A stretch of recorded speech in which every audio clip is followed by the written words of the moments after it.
Hello friend, welcome to 10 Bestest, where we sift through the noise so you don't have to. I'm Karen McFarlane-Holman. And I'm Brian Hart. I'm going to be talking about a school that fights oppression. And I'm going to be talking about an art project, the Topography of Tears. Let's get to it. My cool sheet. I am going to be talking about a school. This is the Bahá'í Institute for Higher Education. The Bahá'í Institute for Higher Education, I'll call it BIHE, is a unique open university in Iran. It was established by the Baha'i community in Iran in 1987 as an underground university because the Iranian government systematically denied their youth access to higher education.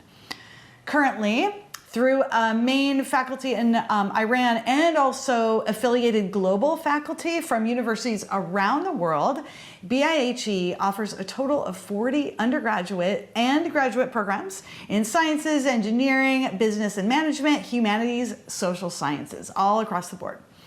Even though this is not a traditional university, more than 110 universities in North America, Europe, and Australia have accepted graduates from the Baha'i Institute for Higher Education directly into programs of graduate study at the master's and doctoral level. So they clearly are thinking that this is and accepting it as a legit accredited university. The unconventional approach to this university is way ahead of its time.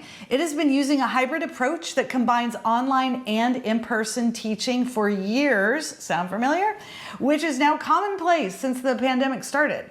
Its structure, which is decentralized, along with online teaching, has enabled it to grow under these unusual socio-political circumstances. Because it's underground and is going against the Iranian government's rules, BIHE has experienced arrests, raids, mass confiscation of school equipment, general harassment, and even some imprisonments. Even so, BIHE has continued and even expanded its operation. It has received praise for offering a nonviolent, creative, and constructive response to ongoing oppression. Baha'i Institute for Higher Education. Whoa, this is so cool. Yes. I am so glad this is happening. Yes. Especially because of the oppression and arrests and all the things. Yeah. You know, that would be very easy to give up at some point and just be like, well, we gave it a good shot, but that it's just keeps going, keeps growing even. Yeah. Amazing. Absolutely. Talk about inspiring. Yes, talk about perseverance and just going, even with all of that. Yeah. And now they get all of this acceptance from everywhere else in the world, and so that allows them to keep going. So cool. And you know, things like this really give me a little bit of a perspective check of like, oh wow, yeah, we've got it pretty easy in a lot of things here, and we're very fortunate. Makes you appreciate, you know, where you're from, and just also like, yeah, maybe my life's okay. Yeah. Jeez. Yeah. If I want to go cool. to school, I can go to school. Yeah. And that is such a privilege that we often don't realize. Yeah. So many things that just kind of reframe your perspective. Yeah. I love learning about that kind of stuff. Thank you so much for sharing that. You're welcome. That's so cool. And in the show notes, if you want to hear more about that. Yes, 10bestest.com/Alice. Awesome. I can't wait, because I will definitely be checking that one out. Yes, do. Cool. All right, I'm going to be talking about, for this cool sheet, an art project. And this is called the Topography of Tears. And this one, I probably would have just passed right by it, but I saw it in a couple different of my newsletters, including Kaki, which is kind of my gold standard. I'm like, okay, this must be a good one. Rose-lynn Fisher used a microscope to photograph the crystallized pattern of dry human tears. And what is really cool is a lot of these images look different. So each tear looks different because they're made up of varying chemicals depending on why they're made. So scientifically, tears are divided into 3 different types based on their origin. Both tears of grief and joy are psychic tears, and they're triggered by extreme emotions, whether positive or negative. Then there's basal tears, I believe, and they are released continuously in tiny quantities just to keep our eyes lubricated. And then there's reflex tears, and these are secreted in a response to an irritant, so like dust, onion vapors, or tear gas.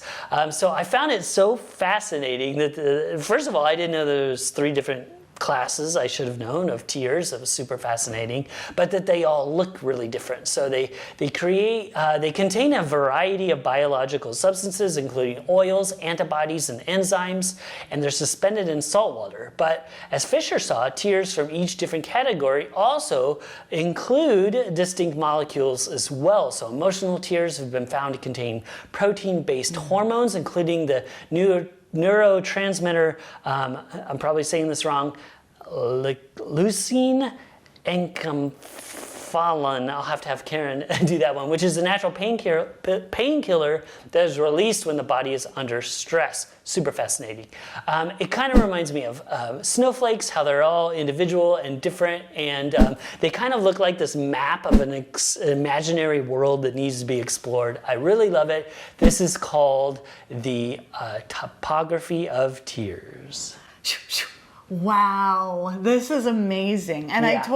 I can totally understand why they would look different once you evaporate the water and you leave behind whatever those components are and how they crystallize together. And if they're different, they're going to look different. I can't wait to look at this. And Yeah, good you'll job love it. pronouncing leucine. Okay, I got one. And then the other one, I'm actually not familiar with it, but I Okay. do know enkephalin, like it was ENK and then phalin and Okay. enkephalin. So there's some words like I know the roots roots of of them. it. Sure, so, sure. Okay. Anyway. Yeah. That's amazing. Yeah, it was super cool. And you talked about microscopes in episode 169, so it was cool to kind of see this again of all these different things that you can discover, these like new worlds with microscopes. Yeah. So another shout out to that episode and talking about those for sure. And I didn't know that you said, oh, I should have known. And I was like, how would you know that? I don't know that depending on your emotion and all that, the tears are different. Yeah, it's one of those hindsight bias things where it's like, oh yeah, it makes sense because it's different. It's coming from a different reason. I mean, it is. It's pretty fascinating that your body is so complex and that different emotions, how that is. Even your tears, it's a different makeup and different enzymes and things that are meant to protect you. Like, it's also fascinating. I love science so much. That's amazing. And when you combine art and science, so it gave me a really cool way because I was looking at something beautiful, but then I learned science. Like magically, I started learning sciencey stuff, and I was like, "Dang it tricked me again!" But that's pretty cool. I love it. That's a great quote. Magically, I learned science. Yes.